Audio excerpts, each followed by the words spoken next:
Hello guys, welcome back to the video. So நம்ம மதீனா சீரீஸில் இப்போ எங்கே இருக்கோம்னு பார்த்தீங்கன்னா மஸ்ஜித் நபவியில் தான் இருக்கும். ஸோ முதல்ல இந்த பள்ளிவாசல் தான் நம்ம நபி ஸல்லல்லாஹு அலைஹி வஸல்லம் கட்டியிருந்தார். ஸோ அதுக்கு அடுத்தது பார்த்தீங்கன்னா நபி ஸல்லல்லாஹு அலைஹி வஸல்லம் இமாமா இருந்து தொலை வச்ச பள்ளிவாசல்னால் அது மஸ்ஜித் அல் நபவி தான். ஸோ இவ்வளோ சிறப்பு இருக்க மஸ்ஜித் அல் நபவி நம்ம தொழாமல் போனால் எப்படி? ஸோ நானும் இங்கே தொழுதேன். அல்ஹம்துலில்லாஹ், அது ஒரு தனி விதமான ஃபீலிங்கு. இன்ஷா அல்லாஹ் நீங்கள் யாராவது வரீங்களோ மஸ்ஜித் அல் நபவியில் நீங்கள் தொழுதிங்கன்னா அவ்வளோ நன்மை கிடைக்கும். அதுவும் இல்லாமல் இங்கே நிறைய பேர் மஸ்ஜிதில் தொழுதுக்கப்புறம் தூங்குறாங்க. அதுக்கு ரீசன் என்னன்னு பார்த்தீங்கன்னா அது ஒரு புதுவிதமான ஃபீலிங் இருக்குது. ஸோ அந்த உலகத்தில் நம்ம எங்கே தூங்கினாலும் இப்படி ஒரு தூக்கம் வருமானு தெரியல. பட் ஆனால் இங்கே தூங்கும்போது நம்மளுக்கு எவ்வளோ கஷ்டம் இருந்தாலும், எவ்வளோ ஃபீலிங்ஸு, ஏதாவது வாழ்க்கையில் நம்ம நினச்சது நடக்காமல் அந்த மைண்டில் டிப்ரெஷனில் இருந்தாலும் நிச்சயமாக காணாமல் போயிடும். ஸோ அப்படி ஒரு தூக்கம் இங்கே நம்மளுக்கு கிடைக்கும். அதாவது சொல்லுவாங்கள்ல, சொர்க்கத்தோட தூக்கம் எப்படி இருக்கும்னு. ஸோ அந்த மாதிரி ஒரு ஃபீல் உங்களுக்கு இங்கே நிச்சயமாக கிடைக்கும்.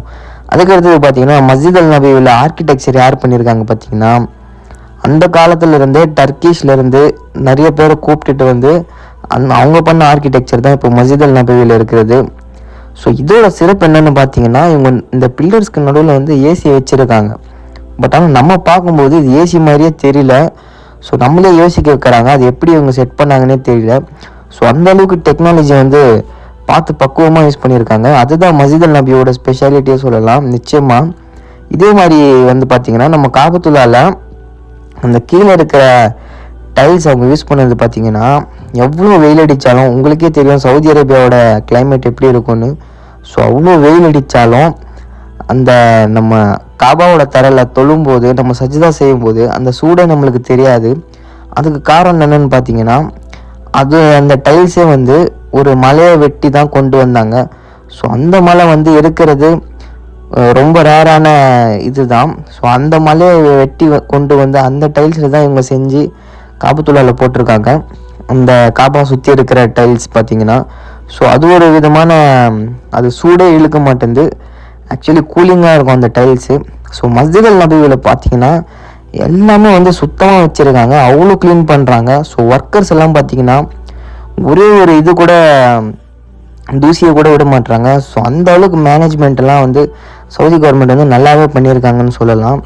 நம்ம போகும்போது பார்த்திங்கன்னா ஈத் நாள் அடுத்த நாள் தான் நம்ம போனோம். ஸோ நிறைய பேர் தொழுதுட்டு இருந்தாங்க, நிறைய பேர் அங்கேயே ரெஸ்ட் எடுத்துகிட்டு இருந்தாங்க, நிறைய பேர் குரானும் படித்தாங்க.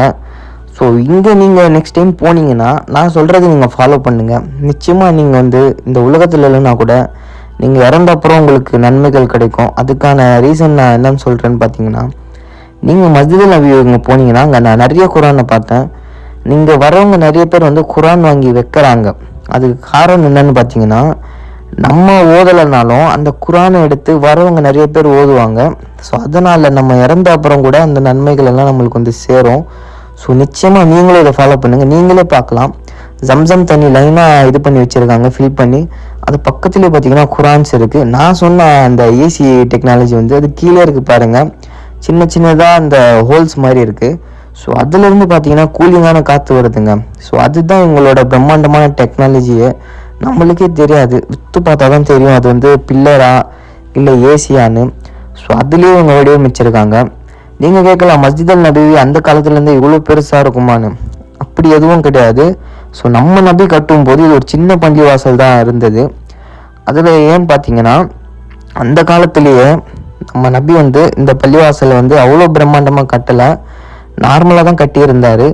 இந்த பள்ளிவாசல் பக்கத்துலேயே நபி இருந்த இடம் பார்த்திங்கன்னா 3 ரூம் இருந்தது. இதுக்கு பேக் சைடு இந்த பள்ளிவாசலே சின்னது தான், அந்த பேக் சைடில் 3 ரூம் இருக்கும்.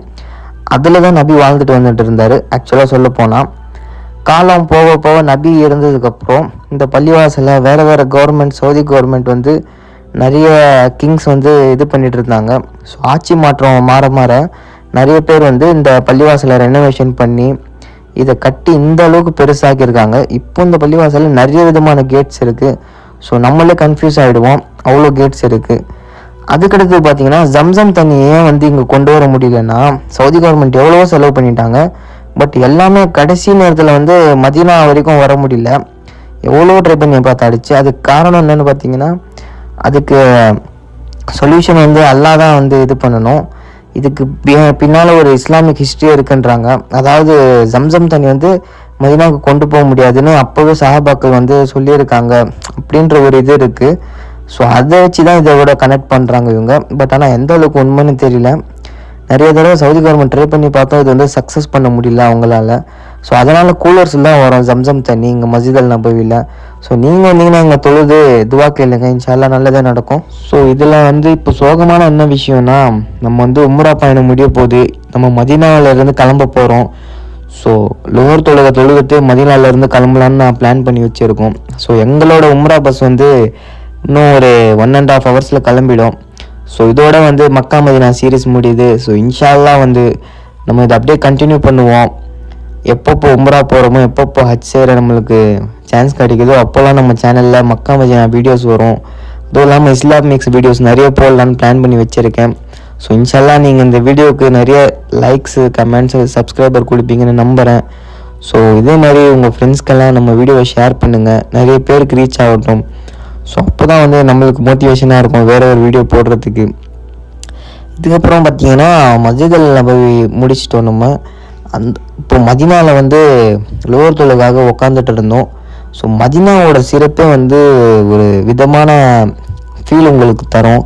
நிச்சயமாக நீங்கள் உலகத்தில் எவ்வளோ இடம் வேணால் சுற்றிருப்பீங்க, வேர்ல்டு டூர் கூட போயிருப்பீங்க, ஆனால் மதீனா மாதிரி ஒரு ஃபீல் வராது. நம்ம சேனலை லைக் பண்ணுங்கள், ஷேர் பண்ணுங்கள், சப்ஸ்கிரைப் பண்ணுங்கள்.